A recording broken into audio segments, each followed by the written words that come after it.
Hello dear student, good morning. मैं doctor Sushma Chaure, सहायक प्राध्यापक राजनीति विज्ञान, गवर्नमेंट कॉलेज छुरिया से।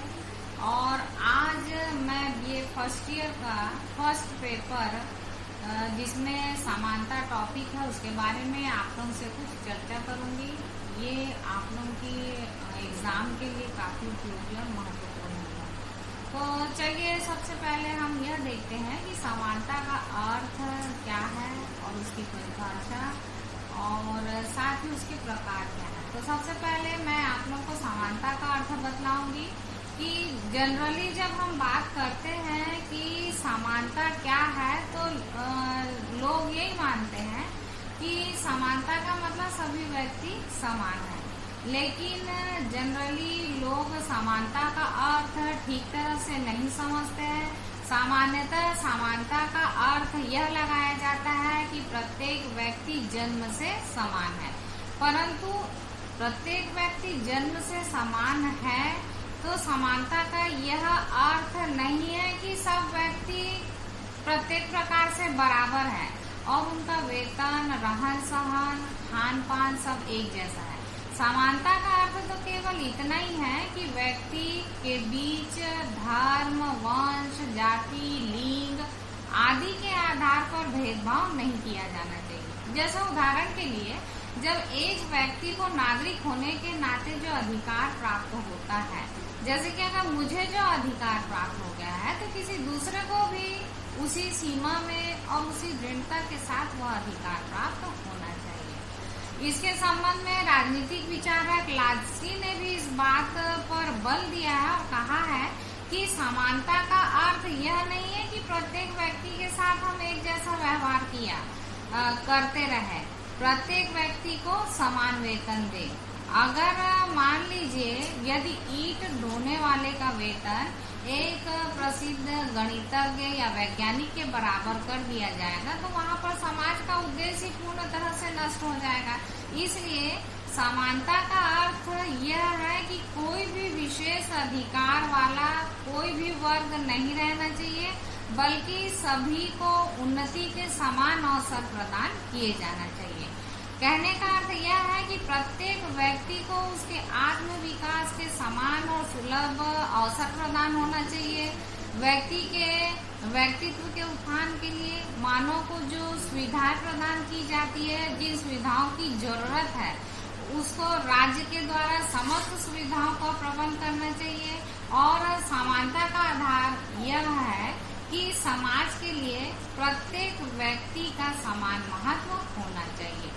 तो इस आधार पर हम यह कह सकते हैं कि सबसे पहली बात कि समानता में विशेषाधिकारों का अभाव होना चाहिए। उदाहरण के लिए जैसे कि केवल जाति, धर्म, वंश आदि के आधार पर कुछ लोगों को विशेष अधिकार प्रदान नहीं किया जाना चाहिए और इसी आधार पर दूसरे लोगों को इन अधिकारों से वंचित नहीं किया जाना चाहिए। ठीक उसी तरह से कि अगर मान लीजिए सभी लोगों को बिना किसी भेदभाव के राज्य के द्वारा व्यक्ति के व्यक्तित्व का विकास के लिए समान अवसर प्रदान करना चाहिए तो उससे समानता का सही अर्थ परिलक्षित होगा। ठीक इसी तरह से कि समानता अगर हमको जानना है तो समानता के बारे में हमको यह भी ध्यान देना होगा कि भूमि और धन का वितरण भी उचित ढंग से होना चाहिए। और एक यह भी बात है कि समानता के विरुद्ध एक बात यह भी कही गई है कि एक और मुट्ठी भर लोग हैं जो कि अनाप शनाप ढंग से खर्च करने की उनको स्वतंत्रता होती है। जैसे उनके पास कुत्ते हैं तो वह दूध भी पीते हैं और मांस भी खाते, लेकिन दूसरी ओर ऐसे भी असंख्य लोग हैं जिनके बच्चों को दूध नसीब नहीं होता है और तो और वो खुद भी स्वयं आधे पेट रहकर जीवन यापन करते हैं। तो इस तरह से समानता नहीं होना चाहिए। समानता का मतलब है कि सभी की न्यूनतम आवश्यकताओं की पूर्ति होना चाहिए, व्यक्ति के व्यक्तित्व का विकास के लिए समान अवसर प्रदान होना चाहिए और विशेषाधिकार का अंत होना चाहिए। मतलब विशेष वर्गों को कुछ विशेष अधिकार नहीं दिया जाना चाहिए। आइए हम जानते हैं कि समानता के प्रकार कितने होते हैं। अब जैसे हमने कह दिया कि प्रत्येक व्यक्ति जन्म से समान है, सभी व्यक्तियों के जो समानता है वह बराबर है, तो इसमें समानता में कुछ भेद किया गया है। जैसे समानता कई प्रकार की होती है: नागरिक समानता, राजनीतिक समानता, सामाजिक समानता, आर्थिक और प्राकृतिक समानता। तो एक एक करके मैं इसको डिफाइन करूंगी और आप लोगों को बतलाऊंगी कि नागरिक समानता क्या होती है, राजनीतिक समानता क्या होती है, सामाजिक, आर्थिक और प्राकृतिक समानता क्या होती है।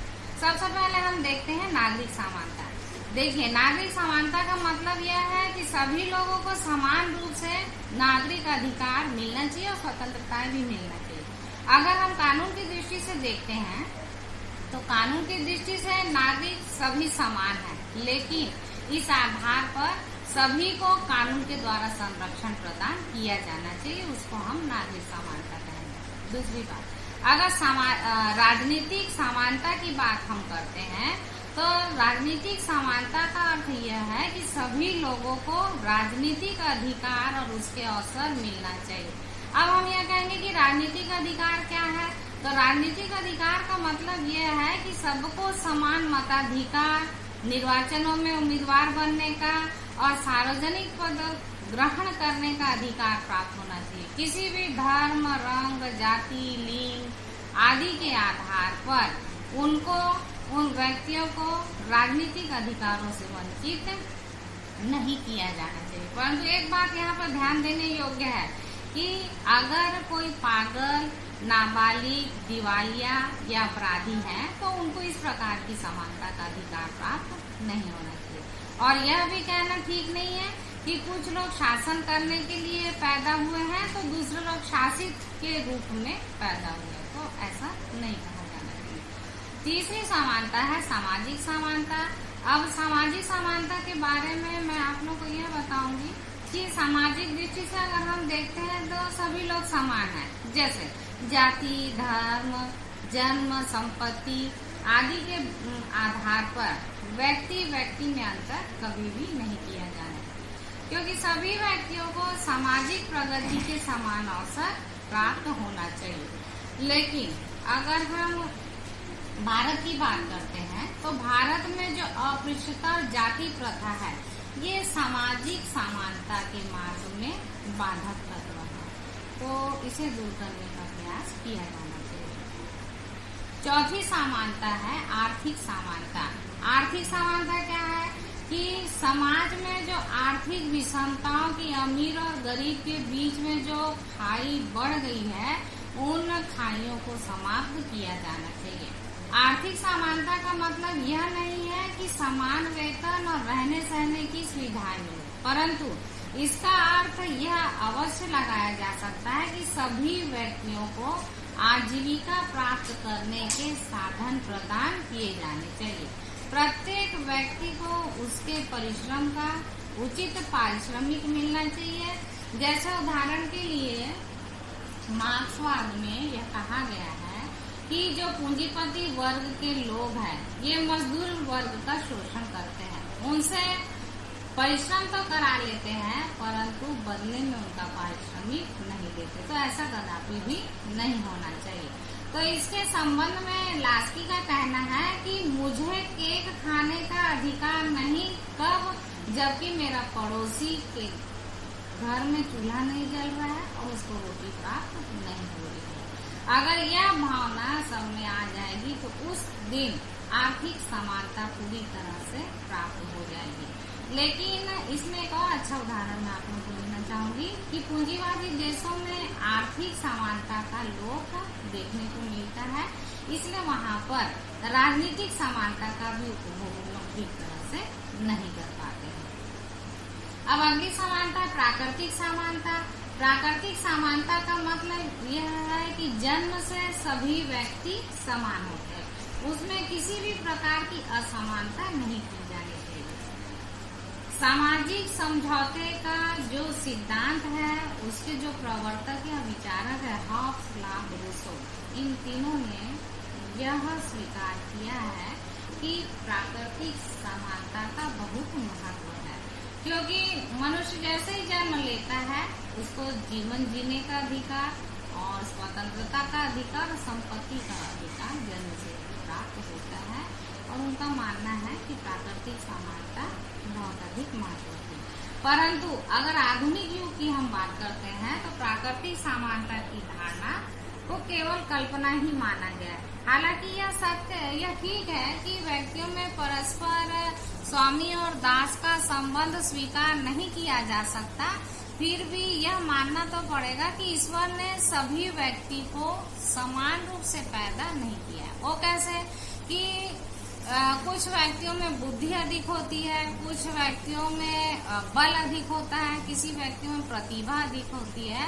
तो इन सभी के आधार पर हमको कहीं न कहीं तो अंतर स्वीकार करना पड़ता है। तो इस तरह से हम देखते हैं कि समानता का जो प्रकार है, वो भेद है, वह कई प्रकार के हैं और इसको हमको ठीक तरह से समझने पर ही हम समानता को अच्छी तरह से समझ पाएंगे।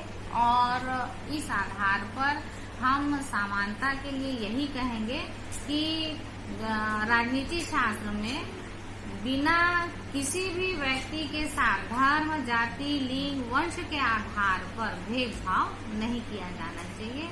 वही वास्तविक रूप में समानता है। धन्यवाद। Thank you.